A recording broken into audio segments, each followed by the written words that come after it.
The moment their eyes met across the crowded beach, Mark knew he'd crossed an invisible line.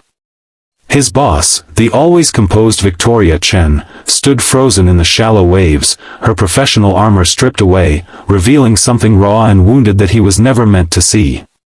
What happened next would change both their lives forever, in ways neither of them could have imagined on that fateful summer afternoon. If you're touched by stories of unexpected connections and second chances, please like this video and subscribe to our channel for more heartfelt stories that remind us how life's most meaningful moments often come when we least expect them. Mark Reynolds adjusted his sunglasses and squinted against the glare of the afternoon sun. The beach was crowded, as expected for a Saturday in July, but he'd managed to find a decent spot not too far from the water. His 7-year-old daughter, Sophia, was already digging enthusiastically in the sand beside him, her small hands working with determined focus. "Daddy, look! I'm making a castle for the mermaids," she announced, her face serious with concentration. "That's amazing, sweetheart," Mark replied, smiling as he unfolded their beach chairs. These Saturday outings had become their sacred ritual since Emma's death 3 years ago. His wife's absence still felt like a phantom limb, something that should be there but wasn't, yet he'd learned to function around the emptiness for Sophia's sake, being both mother and father to a young girl while maintaining his position as senior graphic designer at Horizon Marketing wasn't easy. The balancing act consumed his life, leaving little room for anything else. Dating? That concept belonged to another lifetime. Between school drop-offs, client meetings, dinner preparations, and bedtime stories, Mark barely remembered what it felt like to be anything other than Daddy or Mr. Reynolds from Creative. He settled into his chair, watching Sophia play while mentally reviewing the presentation he needed to finish by Monday morning. Victoria Chen, his notoriously demanding boss, had made it clear that the Westfield account was their priority. Victoria was brilliant but intimidating, all sharp edges and higher standards, with a reputation for being coldly efficient. In the 2 years he'd worked under her, Mark had never seen her smile genuinely, not once. "Can I go in the water, Daddy? Just up to my knees?" Sophia asked, already standing and brushing sand from her turquoise swimsuit. "Of course, but I'm watching you the whole time," Mark answered, sitting up straighter. "Remember our rules? No going past my knees, stay where you can see me, and if a big wave comes, turn my back to it," Sophia recited dutifully, having heard these instructions countless times before. "That's my girl." As Sophia skipped toward the shoreline, Mark kept his eyes fixed on her small figure. The beach was getting more crowded by the minute, families spreading their towels and umbrellas across every available patch of sand. He scanned the water's edge, making sure to keep track of Sophia's bright turquoise swimsuit among the dozens of children playing in the shallow waves. That's when he saw her. At first, Mark didn't recognize Victoria Chen. Out of context, without her tailored suits and severe bun, she seemed like a different person entirely. She wore a simple black one-piece swimsuit, her long dark hair falling loose around her shoulders, making her look younger, softer somehow. She stood ankle-deep in the water, watching the horizon with an expression he couldn't quite read from this distance. Mark felt a strange dissonance, like seeing a teacher outside of school. Victoria Chen didn't belong here, in his Saturday world with Sophia. She belonged in conference rooms and behind imposing desks, not barefoot on a public beach with ordinary families. He was about to look away when he noticed something else. Victoria wasn't alone. A boy of about 10 or 11 stood beside her, his hand in hers. The child had the same straight black hair and delicate features, though his face was more animated as he pointed at something in the distance. Mark had never heard Victoria mention having a son. In fact, she never discussed her personal life at all. Curiosity got the better of him, and Mark found himself watching them with growing interest. There was something different about Victoria's posture, a gentleness in the way she bent to listen to the boy that he'd never witnessed in the office. She smiled at whatever the child said, a real smile that transformed her face completely. Mark was so absorbed in this unexpected glimpse into his boss's private life that he didn't immediately notice when Victoria turned and looked directly at him. By the time he realized she'd caught him staring, it was too late to pretend otherwise. Their eyes locked across the distance, and Mark saw the exact moment recognition dawned on her face. Her body tensed visibly, the smile vanishing as quickly as it had appeared. But what struck him most was the flash of something in her eyes before her professional mask slammed back into place, something that looked remarkably like terror mixed with profound sorrow. Victoria quickly turned away, saying something to the boy before leading him further down the beach, away from where Mark sat. Her reaction seemed disproportionate, almost as if she'd seen a ghost rather than just an employee. "Daddy. Come see what I found," Sophia called. Breaking his concentration, Mark forced himself to look away from Victoria's retreating figure. "Coming, sweetheart," he called back, rising from his chair. For the rest of the afternoon, he tried to focus on Sophia and their beach day, but his mind kept returning to that moment of eye contact with Victoria, and the unmistakable pain he'd glimpsed there. It was none of his business, he told himself. Monday morning would be awkward enough without him dwelling on whatever personal matters his boss was dealing with. Yet as he helped Sophia build an elaborate sand castle complete with a moat and seashell decorations, Mark couldn't shake the feeling that he'd accidentally stumbled upon something significant, a crack in the perfect facade that Victoria Chen presented to the world. Monday morning arrived with the usual chaos of a single-parent's household. Mark managed to get Sophia dressed, fed, and delivered to school with only minor disasters involving spilled orange juice and a missing left shoe. By the time he arrived at Horizon Marketing's sleek downtown offices, he was already mentally rehearsing how to act normally around Victoria. The elevator doors opened to the 14th floor, and Mark stepped into the familiar environment of glass partitions and modern furniture. He nodded greetings to colleagues as he made his way to his desk, noticing that Victoria's office door was closed, unusual for this early in the morning. "Morning, Mark," said Diane from accounts, stopping by his desk. "How was your weekend?" "Good, thanks.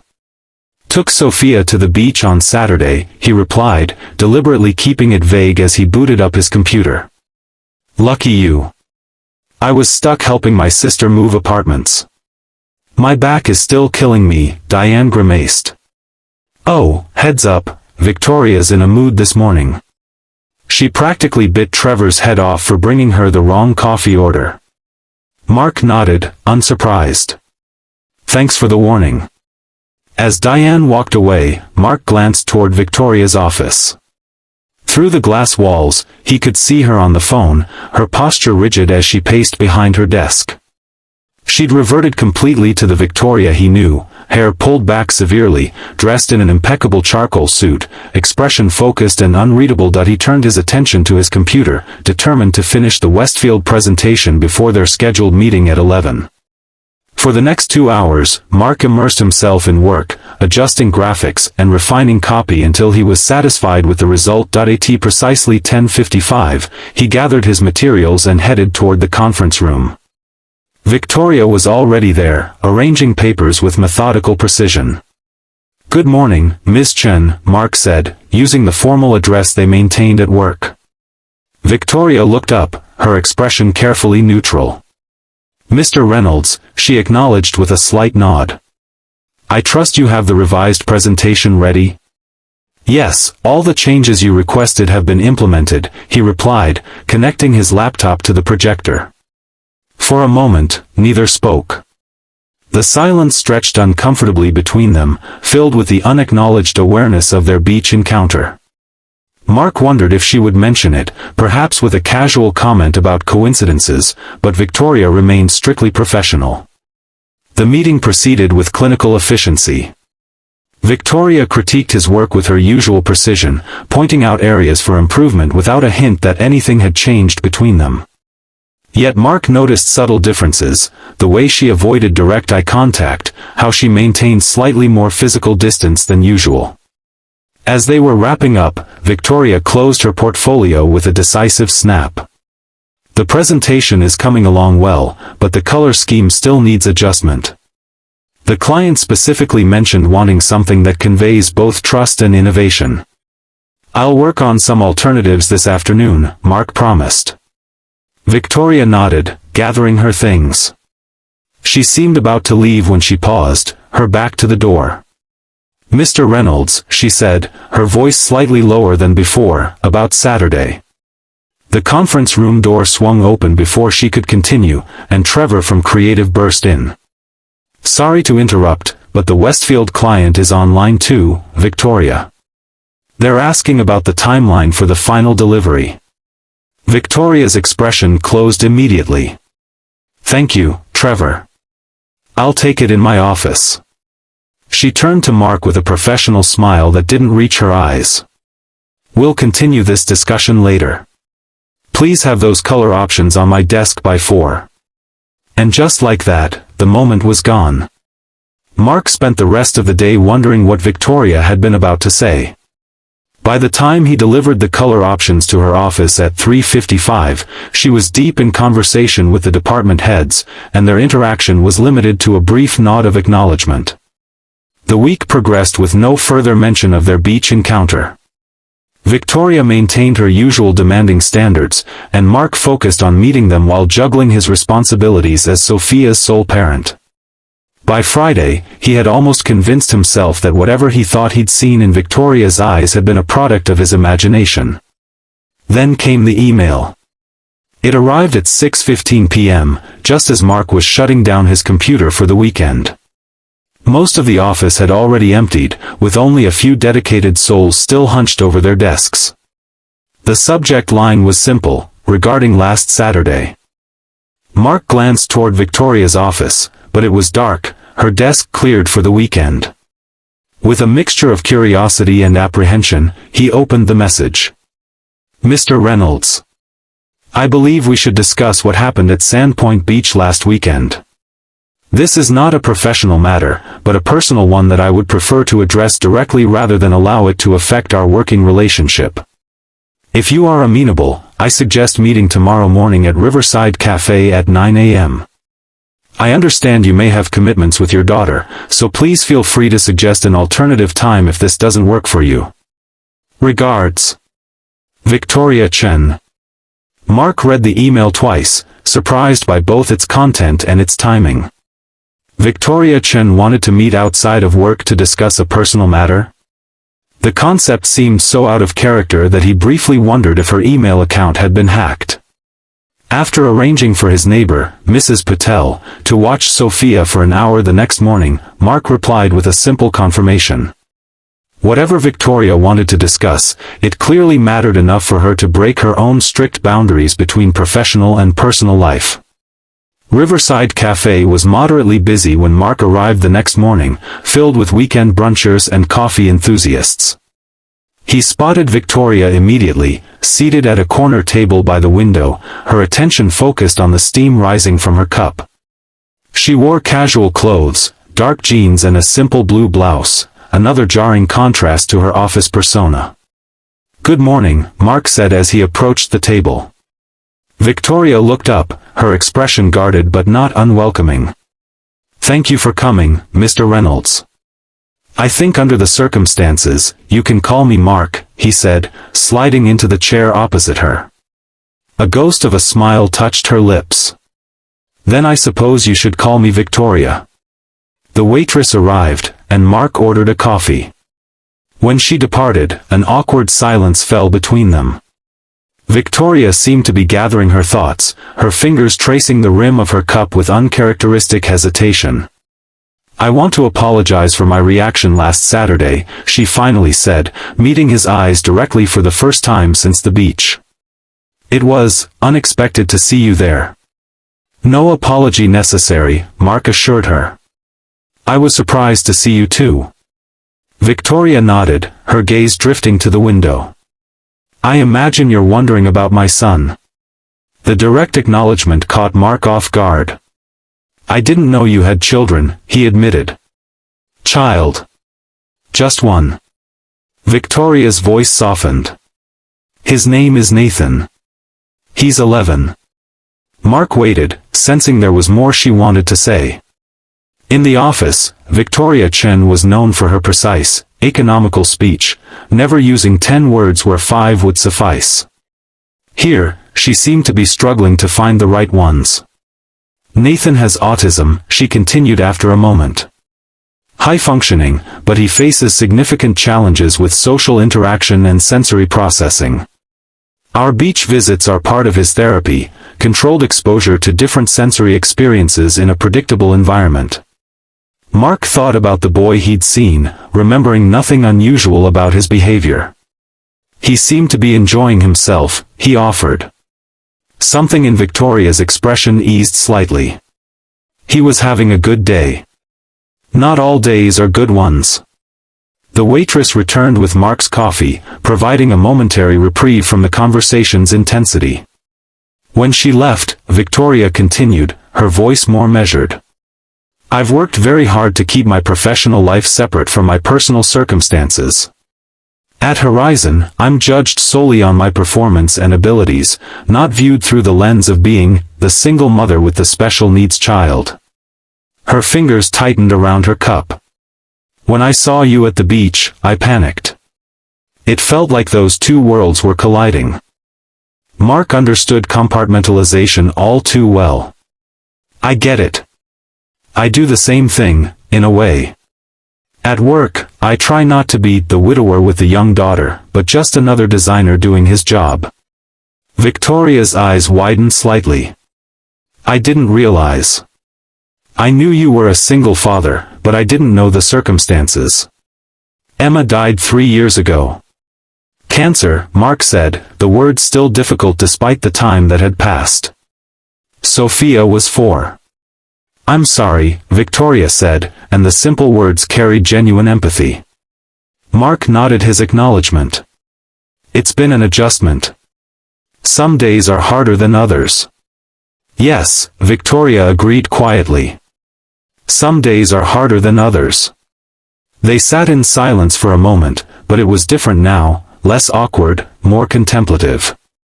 Mark realized this was the longest personal conversation he'd ever had with Victoria Chen, despite working closely with her for 2 years. Nathan's father isn't in the picture, Victoria said suddenly, as if deciding to trust him with this information. He left when Nathan was diagnosed at age 3. Said he hadn't signed up for this kind of responsibility. The bitterness in her voice was palpable. That's... Mark struggled to find words that wouldn't sound like empty platitudes. Cowardly? Selfish? Devastating? Victoria supplied with a humorless smile. It was all of those things. But Nathan and I adjusted. We created our own routines, our own world. And I built my career around providing him with everything he needs. Mark thought about the Victoria Chen he knew from the office, demanding, exacting, always pushing for perfection. He'd interpreted her intensity as ambition, perhaps even coldness. Now he saw it differently, as the fierce determination of a mother fighting to create security for her child in a world that wasn't designed to accommodate him. Is that why you never mentioned having a son at work? He asked. Victoria took a sip of her coffee before answering. Partly. But it's also because people change when they know. They make assumptions about my availability, my commitment, my focus. Or worse, they offer pity. Her expression hardened. I don't want pity, Mark. I want respect for my work and the space to handle my personal life privately. I understand, Mark said, and he truly did. Your secret is safe with me. Victoria studied him for a moment, as if assessing his sincerity. Thank you. And I hope you know that I've always respected your work ethic, especially now that I understand what you're balancing. The conversation shifted then, becoming less about explanations and more about shared experiences. Mark found himself telling Victoria about the challenges of raising a daughter without a mother's guidance, the first time Sophia had asked him to braid her hair, his panic when she'd started asking questions about puberty, the school events where he felt the absence of a partner most acutely. Victoria, in turn, shared some of her experiences with Nathan, his brilliant mind for mathematics, his struggles with change, the small victories that meant everything to her but would seem insignificant to anyone else. Last month, he ordered his own food at a restaurant for the first time, she said, a genuine smile lighting her face. The waitress had to ask him to repeat himself twice, but he did it. I nearly cried right there over the chicken nuggets. Mark found himself smiling in response. I get it. Sophia tied her own shoes for the first time a few weeks after Emma died. I sat in the hallway and sobbed because I couldn't call Emma to tell her about. As they continued sharing their parenting struggles, Victoria suddenly grew quiet. There's something else I need to tell you, she whispered, voice breaking. Nathan isn't just my son. He's my sister's child. Mark's coffee cup froze midway to his lips. My sister and her husband died in a car accident when Nathan was 2, Victoria continued, tears welling in her eyes. I became his guardian overnight. Then came his autism diagnosis. That's why you looked so terrified at the beach, Mark realized. You thought I might tell someone at work. Victoria nodded, a tear escaping down her cheek. People already think I'm cold and calculating. If they knew I wasn't even his real mother. You are his real mother, Mark interrupted fiercely. Biology doesn't make a parent. Love does. Their hands met across the table, an unexpected connection forged through shared pain. 6 months later, Sophia and Nathan built sandcastles together while Mark and Victoria watched from their beach chairs, fingers intertwined. Who would have thought, Victoria murmured, that being caught staring would lead to this? Mark squeezed her hand. Sometimes our greatest wounds lead us to our greatest healing. 2 broken families had become one whole one, proving that second chances come in the most unexpected moments, when we're brave enough to let someone see the pain in our eyes.